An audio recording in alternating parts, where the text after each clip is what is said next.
Et on parle à présent numérique et développement économique avec l'invité de ce journal, Michael. Et oui, Maxime, car nous recevons Hélène Bernardini, co-fondatrice de Trovolone. Bonsoir. Bonsoir. Trovolone, en quelques mots, c'est des solutions de cybersécurité pour les entreprises. Oui, alors plus simplement, notre objectif, c'est de simplifier et de sécuriser l'infrastructure informatique des petites entreprises.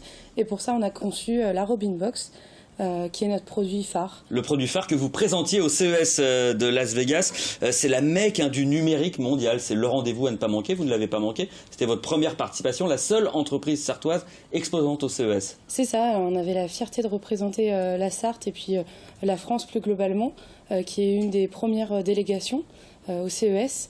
Et effectivement, c'est the place to be pour tous les start-upers qui conçoivent des équipements électroniques et des objets connectés. Sans être là-bas, on ne peut pas se développer, on ne peut pas se faire connaître, on ne peut pas vendre. Alors on peut, mais par contre c'est beaucoup plus long. Là c'est un coup de projecteur sur nos produits, nos savoir-faire. C'est aussi une façon de toucher le monde entier en très peu de jours. Et c'est ce qu'on a fait. Alors rapidement, c'est quoi votre bilan? Vous y alliez pour vendre, pour trouver des capitaux, pour trouver des diffuseurs? Alors on avait deux objectifs, c'était de finaliser notre levée de fonds en trouvant effectivement des investisseurs et de toucher des distributeurs.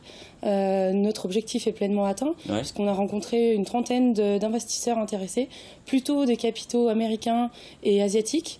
On le regrette un peu. Et puis on a rencontré une centaine de distributeurs, pour le coup sur toute la planète, qui sont intéressés à diffuser notre équipement et à le vendre à nos clients finaux. C'est-à-dire que votre levée de fonds est de combien au total? Vous avez réussi à lever combien? Alors on n'a pas encore levé les fonds, mais on va lever 20 millions d'euros. Ce qui va vous servir à quoi? Alors ce qui va nous servir à toucher le marché américain et le marché allemand, qui sont nos deux marchés de prédilection, et surtout à industrialiser notre produit, donc à créer une usine ici en Sarthe. Alors c'est en Sarthe qu'elle sera créée, cette usine. Votre avenir, il est en Sarthe?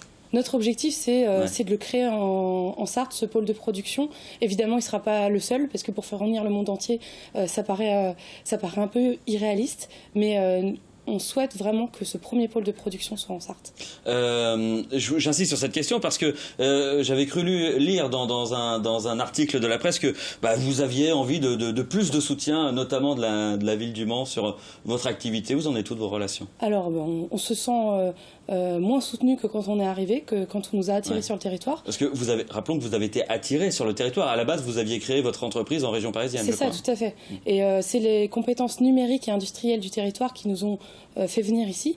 On se sent moins soutenu par le territoire, mais on est fiers d'être sartois d'adoption, et donc on veut toujours faire ce qu'il y a de mieux, et pour notre entreprise et pour le territoire, c'est-à-dire créer des emplois. Et on garde cet objectif, même si effectivement la survie de notre entreprise étant en jeu, on ira au plus facilitant pour nous, parce qu'on n'a pas le choix. Et ça sera quoi la condition pour rester en Sarthe pour vous? C'est tout simplement qu'on nous aide à finaliser cette levée de fonds. On a contacté différents élus, jusqu'à des cabinets ministériels. Pour l'instant, ça ne trouve pas de réponse. Il y a une réunion d'urgence qui va avoir lieu la semaine prochaine avec la région. Donc on en est assez fiers et assez contents que ça bouge.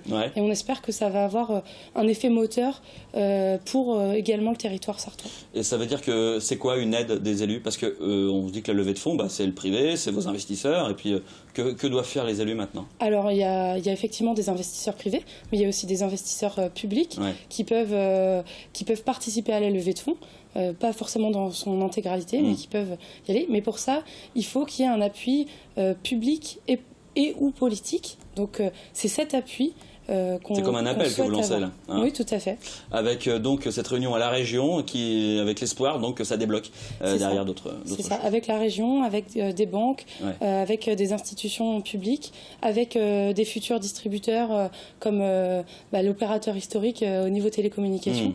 Donc on espère que ce sera favorable.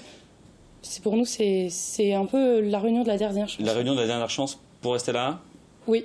Si vous créez quelque chose, un centre de production, ça sera à quelle échéance et combien d'emplois potentiellement créés? Alors, ce qu'on voulait, c'était qu'il soit déjà créé. Hein. Ouais. Ça fait depuis début 2016 qu'on a cherché des locaux avec Le Mans Métropole notamment, qui nous a appuyé là-dessus. Et là, ce qu'on souhaite faire, c'est créer, pour commencer, 25 emplois. C'était notre objectif. Là, par contre, on ne l'a pas atteint et on le regrette.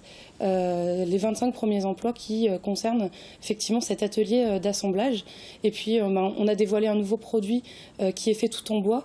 Donc, il y a aussi d'autres opportunités pour le territoire, qui est aussi un territoire boisé, de pouvoir contribuer au développement de notre entreprise et de notre projet. Bon, j'espère qu'on pourra vous réinviter sur le plateau pour que vous nous disiez que vous avez trouvé une solution. Merci, Hélène Bernardini. Merci.